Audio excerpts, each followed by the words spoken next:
Olá, amigos do Enem Digital.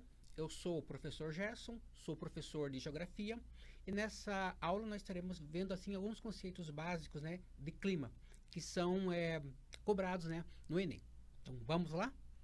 Essa aula vai abordar alguns conceitos básicos, né, de clima que está relacionado vinculamente ao meio ambiente e que vem com recorrência nos últimos Enems, né? Então, temáticas ligadas assim, ao clima, ao meio ambiente, a sua influência na sociedade, natureza, né? Então sempre aparece.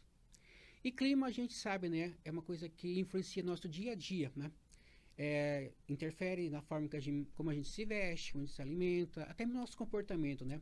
E também aparece muito nas mídias, né? A gente vê muito notícias sobre furacões, sobre vendavais, chuvas, né? Seca e assim por diante. Então, o clima é uma coisa assim presente no nosso dia a dia.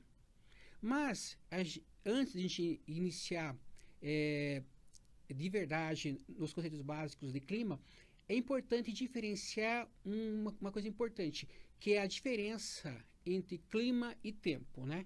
Que é muito comum as pessoas, né, até mesmo, né, nas mídias, né, fazer essa confusão.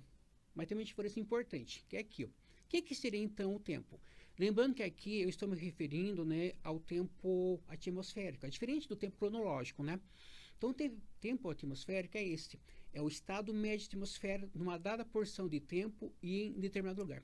Como está o tempo neste momento, podemos dizer assim, lá fora? Se nesse momento está chovendo, se está nublado, se tem sol, né? Isso seria o tempo, né? E clima? Clima, então, seria a síntese desse tempo num dado lugar em um período maior, de 30 a 35 anos. Então, para mim definir como é que é o clima de um determinado local, eu preciso estudar esse tempo no mínimo entre 30 a 35 anos. Eu posso defini-lo. E aí, temos lá uma outra definição. Tempo é o que vemos acontecer na atmosfera. O clima é o que esperamos que aconteça, né? Então, tempo, ele sempre está mudando. Hoje está chovendo, está nublado, tem sol. Amanhã pode ser que sim, pode ser que não. Clima, não. Hoje aqui o clima está tropical. Amanhã vai ser tropical, semana que vem vai ser tropical. Então, ele muda, mas ele demora para mudar, na verdade. Então, tempo sempre está mudando. Então, é importante ter bem claro esses dois conceitos que é muito comum que as pessoas confundem. Avançando. Então, a climatologia é o estudo científico desse clima, né? Ela vai tratar de comportamento da atmosfera, com suas interações com atividades humanas e com a superfície do planeta durante um longo período de tempo. Aí, para mim entender como que são os climas do nosso planeta, eu preciso entender duas coisas básicas: os elementos climáticos e os fatores do clima. Que são esses dois elementos importantes, elementos e fatores que vão determinar um clima de um determinado local. Mas o que são, então, elementos climáticos e fatores? Elementos climáticos, então, são definidos pelos atributos físicos que representam as propriedades da atmosfera geográfica de um determinado local. Então, o primeiro elemento climático é a radiação solar, que é a energia proveniente do Sol. Depois temos a temperatura. Temperatura, aqui tem assim, uma definição mais ampla, né? Pode ser definida, então, como em termos de movimento de moléculas, de modo que quanto mais rápido o deslocamento, mais elevado será a temperatura. A temperatura de um corpo é, portanto, o grau de calor medido por um termômetro, né? Então, talvez um dos elementos assim, talvez que a gente mais ouve falar no dia a dia é a temperatura. E a gente tem diversas formas de analisá-las, né?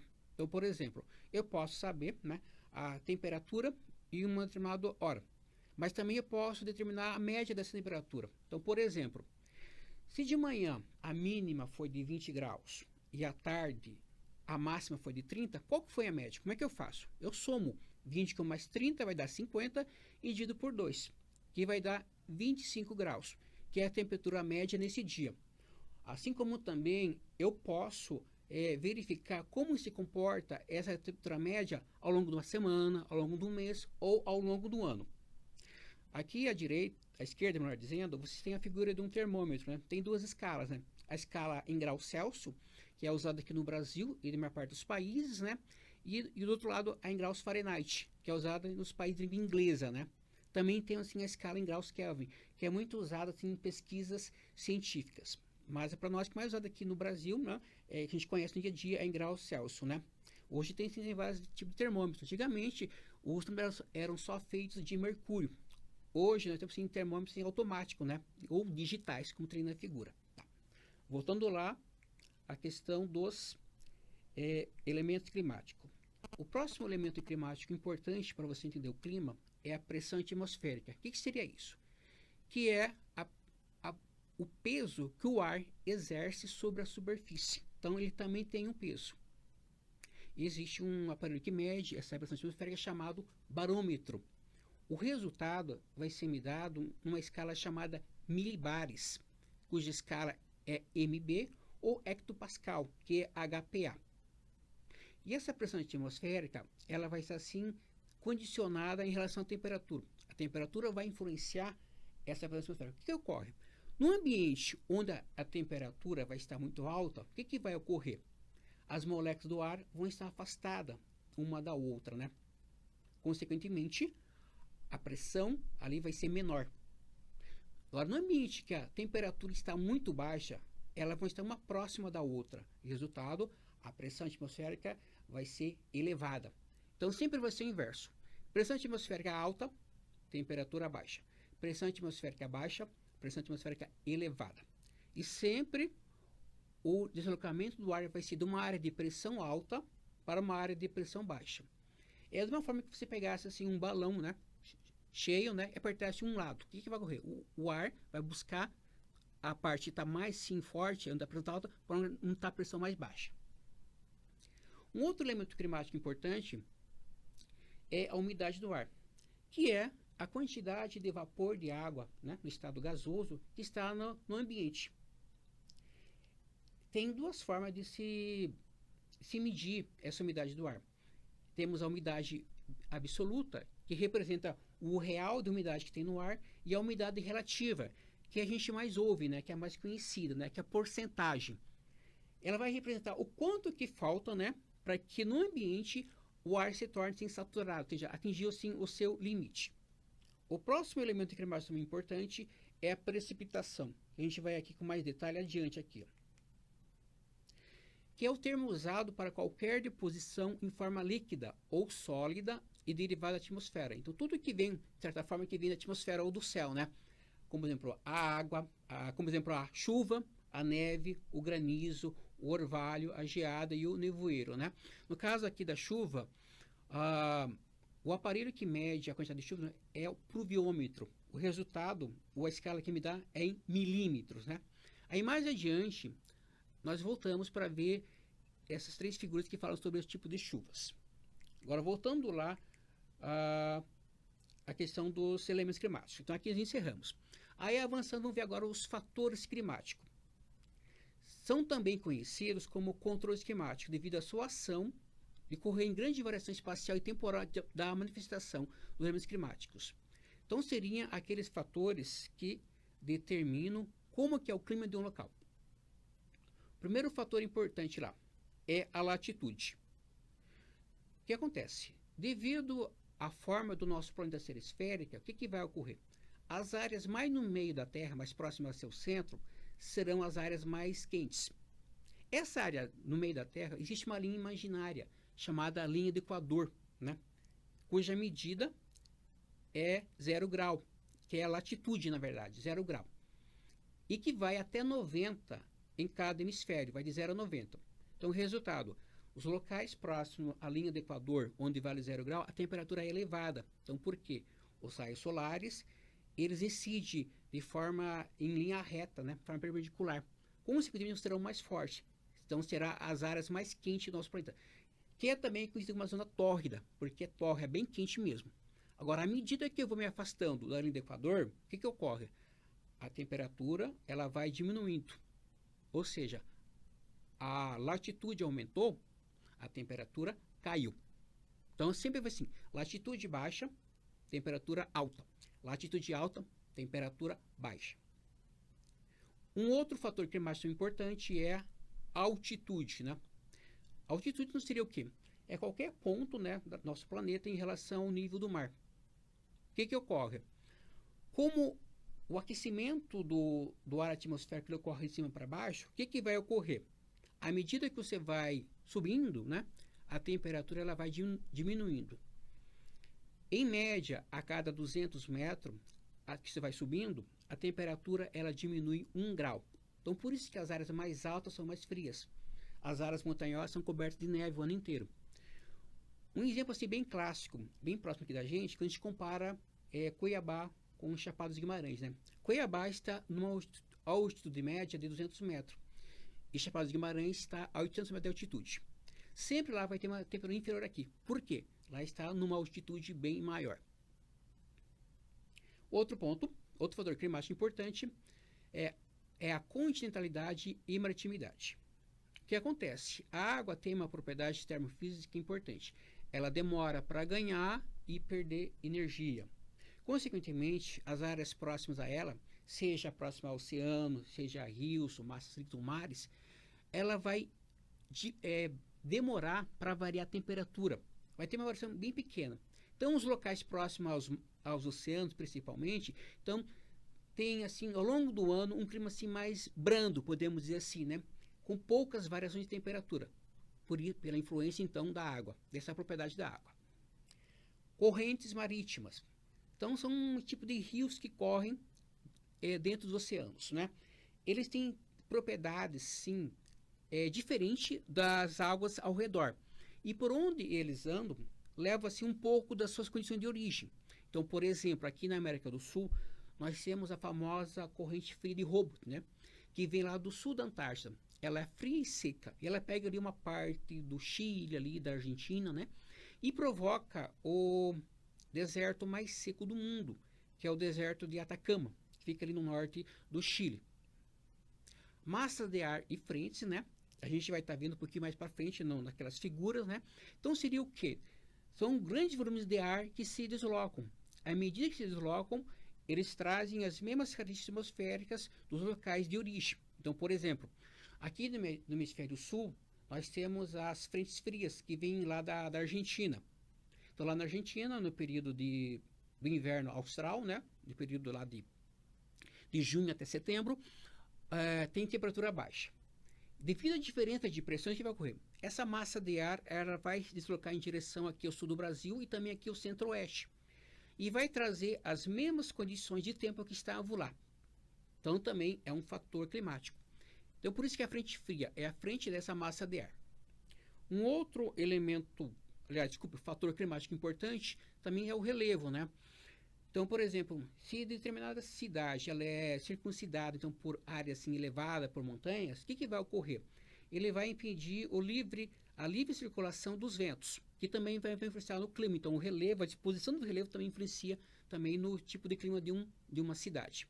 Vegetação, é lógico, nos locais de vegetação vai impedir que os raios solares atinjam o solo. Consequentemente, as áreas próximas a essa vegetação vão ser temperaturas menores, né?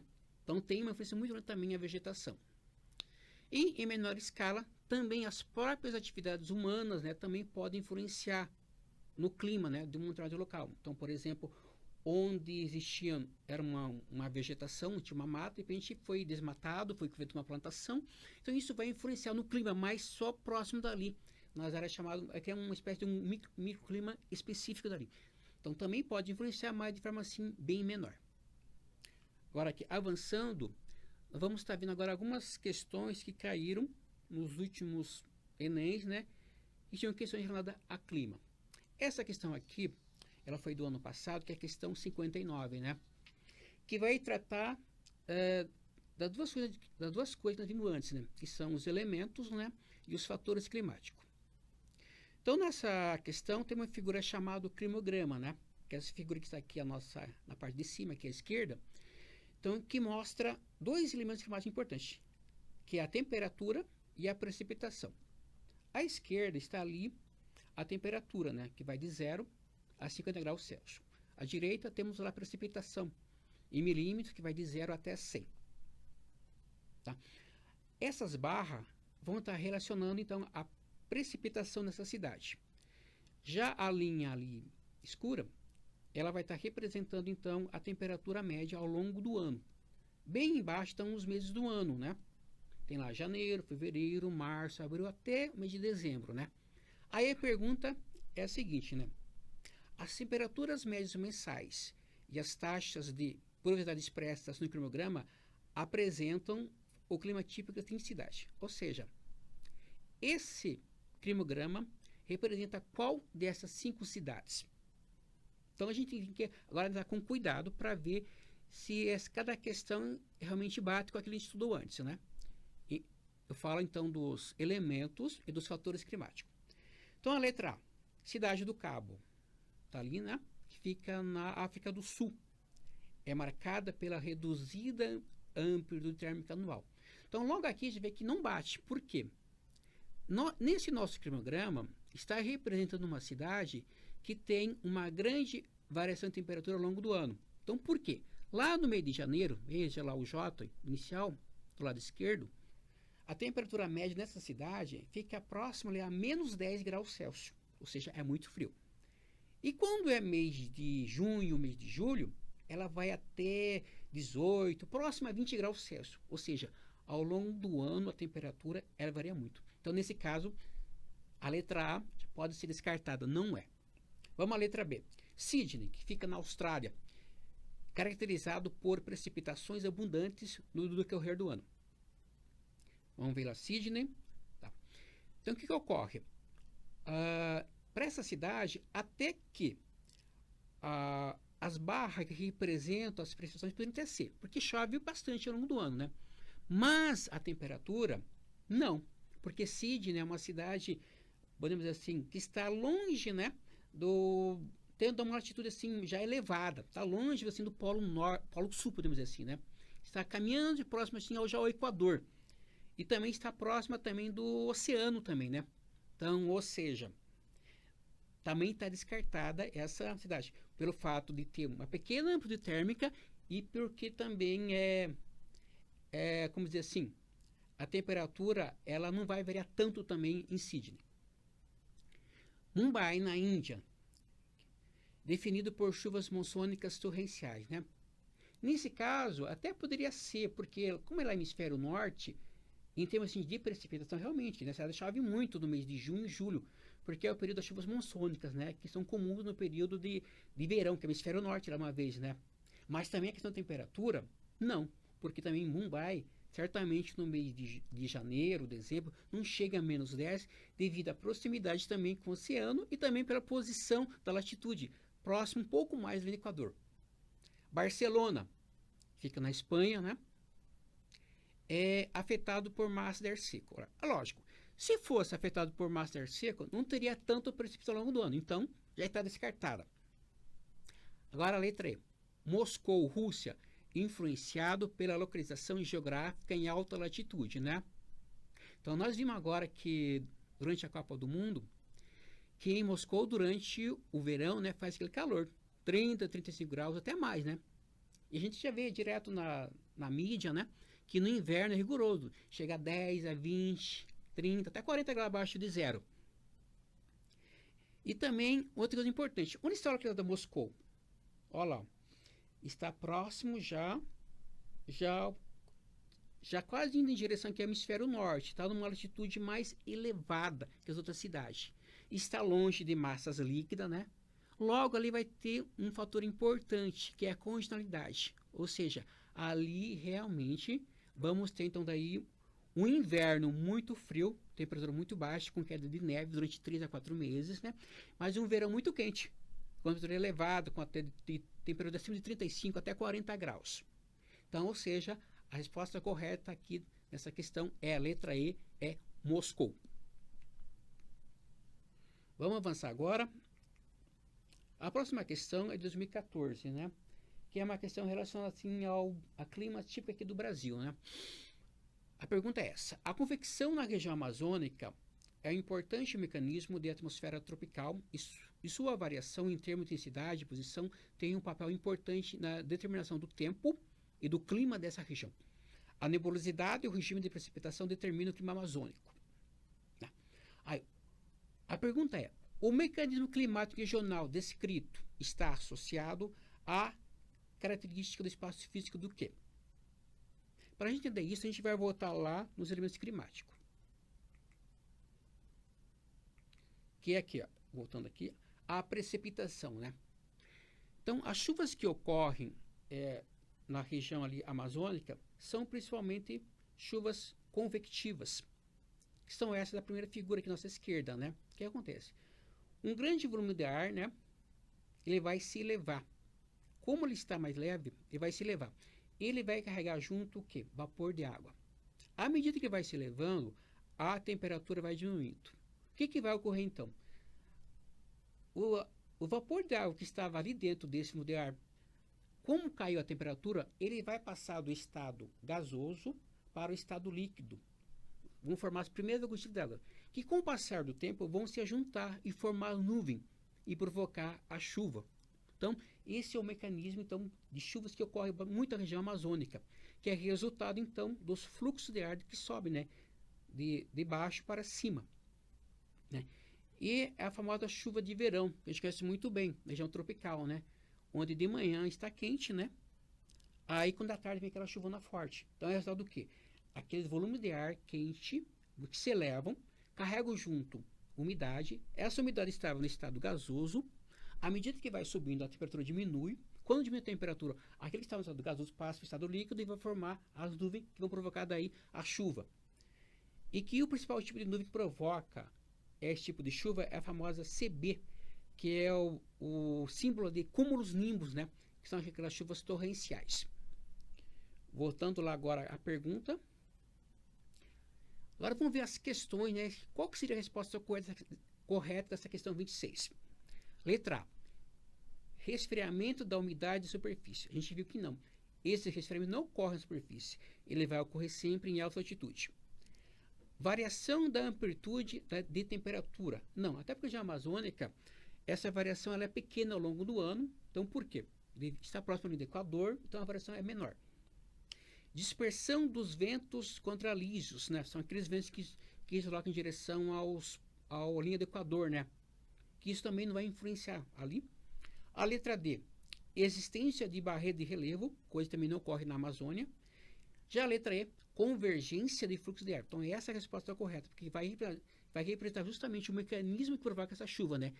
São esses ventos que sobem de cima para baixo e carregam umidade e que vão provocar daí chuva.